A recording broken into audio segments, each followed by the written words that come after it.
right, Mercedes-Benz S580. First things first, this is by far, I mean, look at that. It's better than some of the cameras we've been using. The 360 cam, the backup cam, the parking system in general, and self-park, might I add, is absolutely ridiculous. So 2021 Mercedes-Benz S-Class, this is the S580. Below this is the S500. That is powered by a turbocharged inline 6 versus the outgoing V6 of the previous generation. That has 429 horsepower, but here we have a little bit more. The S580 is the long wheelbase version of the car. Not only are the engines different, but yes, this is the one you would want to be driven in the back seat of. It's got 496 horsepower, as close as makes no difference to 500, and 517 pound-feet of torque. But this is my first time driving an S-Class, and what a week it's been. I've never been so relaxed and so, like, any problem or text that popped up on my phone that wasn't optimal, let's say, I was very easily able to just, that's gone. That's like wafted off with the wind in the back seat of the S-Class, okay? Great road to start off with here, actually. Incredibly bumpy road.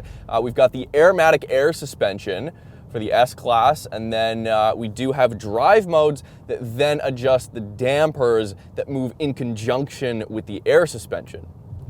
So what I've noticed here, we'll go get out of comfort mode as soon as we possibly can, which is absolutely insane. By far the most comfortable vehicle I've ever driven.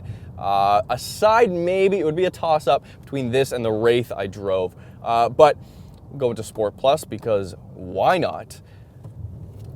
I have never felt a suspension system quite like that here in the S580, okay?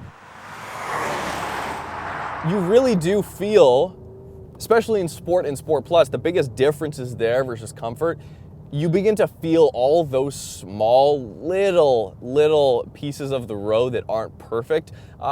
Not really, you know, a little bit through the steering wheel, but especially just kind of through the chassis.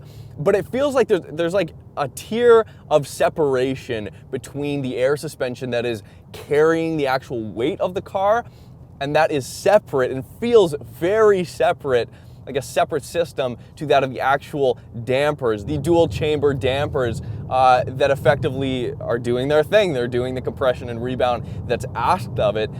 So what you do is, even in Sport Plus here, the car still wafts over these larger bumps, but the small stuff, you can just feel that much more. And then through the corners, the body roll is definitely cut back a little bit.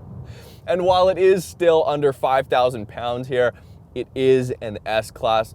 This is one of those cars where you absolutely, you can have it in Sport Plus. This is the only Mercedes product that I've experienced where you can leave it in Sport Plus and completely forget that it's still in Sport Plus. BiTurbo V8 9-speed automatic transmission. Wow. It's a quick car. It's no AMG in terms of sound, even in Sport Plus here, fairly muted. Still incredibly fast and very easy to forget how quick you're going. And now this is actually equipped as well with the 48-volt EQ drive system that I first just experienced a few weeks ago in the E55 AMG. Much better implemented here. It will shut off the vehicle effectively. If you're just coasting, it'll shut off the engine completely, and it'll shut it off as you're coasting to a red light. Basically start stop, but preemptively activated before you get to the light. And then because that 48-volt system is used to start the engine, it's incredibly seamless. You're effectively already rolling off the line when that engine starts. I found it to be, for some reason, a little bit smoother here than in the GLE. It fits way better here in the S-Class than in the GLE. What we found in the GLE is that it will actually basically assist in spooling the turbos for you and provide up to 184 pound-feet of torque towards that peak torque number, not like in addition.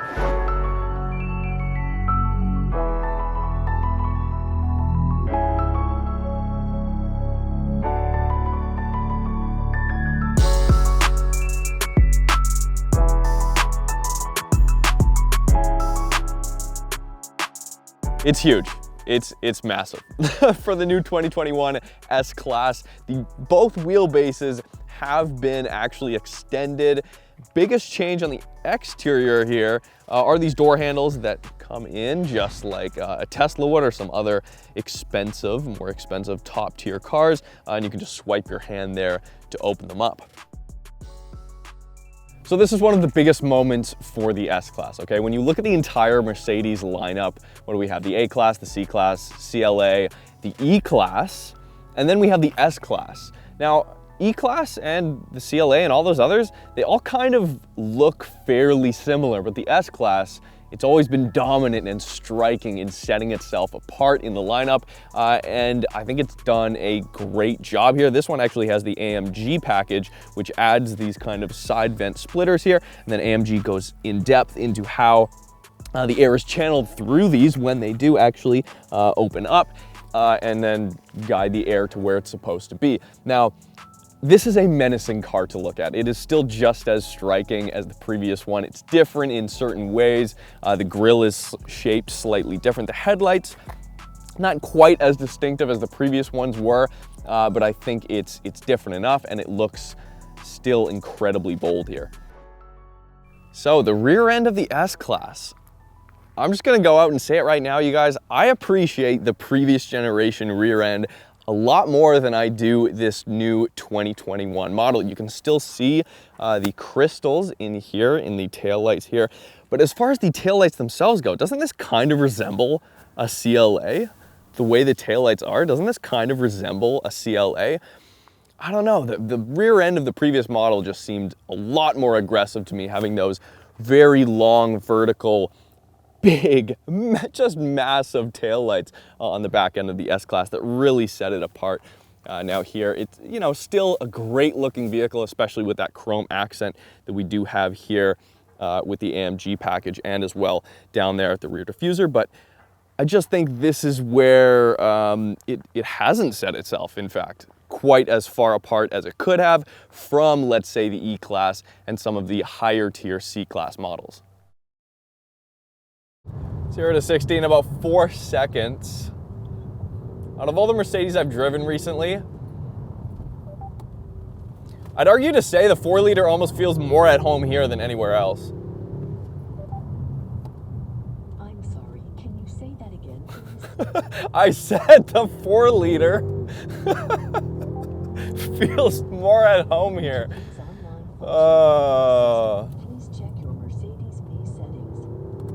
You can also talk to Mercedes if you haven't figured it out yet. It's not fun to drive quick. It's one of those cars where, yeah, if you're in an emergency situation or you're late to a board meeting and you're like, yo, Jimbo, drive the car faster. And Sport Plus will just take care of everything else.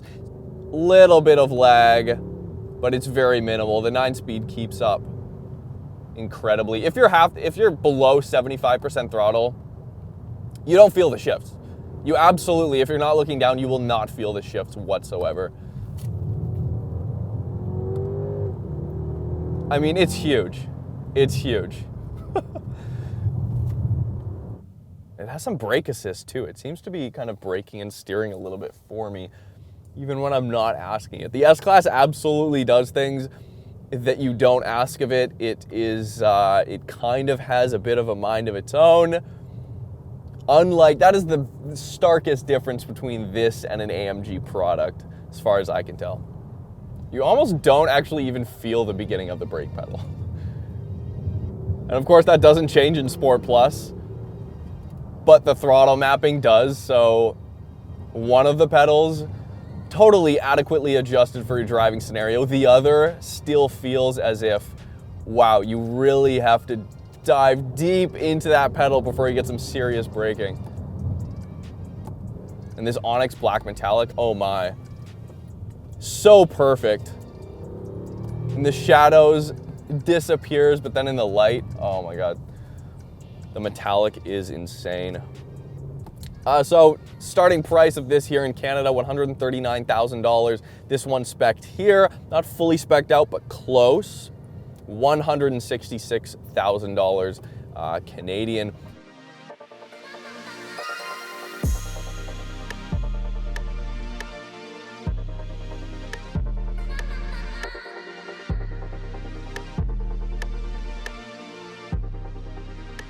As you can see on the inside here, completely different. This has been immensely transformed from the outgoing model.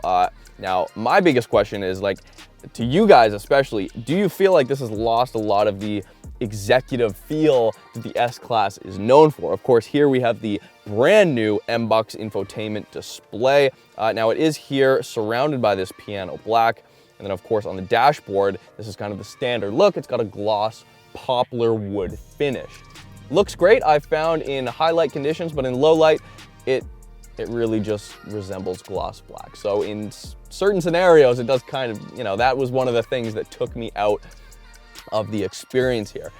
In taking away a little bit of that exclusive analog luxury feel, an example of this would, of course, be the removal of the analog clock here. Among other things, it is fully digital in here. This is Mercedes taking the S-Class to a fully digital era. You know, they've let the dog off the leash in the park with the other manufacturers. They might make a few friends. They're definitely going to make a few enemies along the way, but what they're hoping for is to come out as the leader and stay the leader in this space. Now, it might backfire on them, but at least they've committed to something, right? You know, it's a bit like if Porsche was to say, hey, we're gonna move the ignition position on the 911 from where it's been for the last 50 plus years to where it should be on the right side of the column.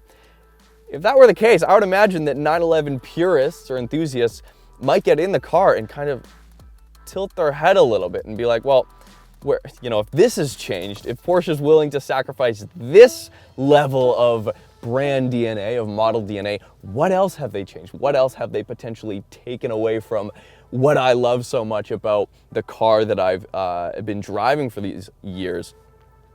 And I think S-Class owners might have a similar kind of feeling when they step on the inside here. This is uncharted territory. You can adjust your gauge cluster here and your heads-up display all very easily. It's very simple to use and quick. We do get these optional, with the premium package, headrest pillows here. I've kind of moved mine down here. It's a little bit more comfortable for me, but as well, these seats do have the multi-contour function. Now what that does when you're in Sport and Sport Plus, it will actually adjust the side bolsters real time. So in the rear cabin here, there are a number of features. These awesome pillows, once again back here, heated neck rests. And then we have fully reclinable rear seats in the back, which actually do go back quite a ways. And then one of the other things we get here is this MBUX tablet, which is removable. And then of course you can control all of your settings, or your passengers can, from the back here. And then so you have all your ambient lighting you can change throughout the cabin, as well as your fully massaged seats, heated and cooled as well back here. I never thought there would be a time where I'd have to question my want to get back into the driver's seat, but it's happening. All right, you guys, we've brought out a special guest to do a little bit of a race here on a closed course. This is Richard. Hey everyone, this is Richard. You also may know me as AMG Meister on YouTube. So you brought out your E55 AMG. Yeah, E55 compressor, 2005 model, 469 horsepower from the factory, 516 pound-feet of torque. Whereas here, the S580, 496 horsepower, same torque figure. Same torque figure. But you've got, what, 600 or 700 pounds less weight. Yes, and then of course rear-wheel drive versus the all-wheel drive in this S-Class. Here's my prediction. Because we've got 5-speed here. 5-speed, yeah, 5-speed automatic. Versus the 9-speed, I have a feeling the S580 is going to get off the line a little bit quicker. Yeah. But towards the end, you may start pulling away. What do you think? I think I'd probably maybe fall back a little bit and then catch up. All right, what do you say? Let's get on the road and heads up. Sounds good. 3, 2, 1, go.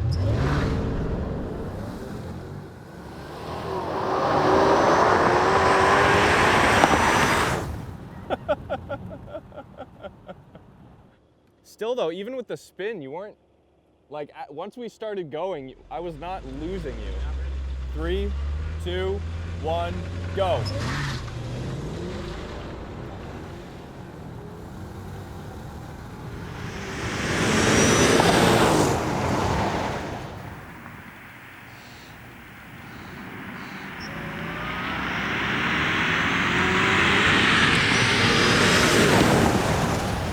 Wow, wow. Roll race from 50 kilometers an hour, the E55 takes it. He did get a little bit of a jump, but he pulled away. He was pulling away. All right, you guys, so I placed the GoPro in the wrong position on the S580 because we just did a roll race 50 kilometers an hour up to about 70 miles an hour or 110-ish kilometers an hour. And the E55, although maybe a little bit of a jump, maybe just due to the fact supercharged versus turbo, but yeah, the E55 was absolutely pulling away, absolutely hauling ass, which is just a testament to how far ahead AMG was in the mid-2000s at the time. And I think it's just a fun comparison just to see real quick the acceleration difference between a similarly powered, or at least the torque figure, very similar, and how these do on the street. So back into the S-Class and we'll finish up the review. Thanks guys, thank you for watching. Thanks for being here with me. Subscribe if you have not already. I drive a lot of modified cars as well, a lot of imports, and this is kind of a rare luxury experience that I'm having. And it is exactly what my back pain needed, the massage seats, it's exactly what I needed to re-regulate myself away from all of the AMGs and M products and European cars like that. So on Instagram at Roads Untraveled, you can hit me up there. And yeah, I'll see you very soon.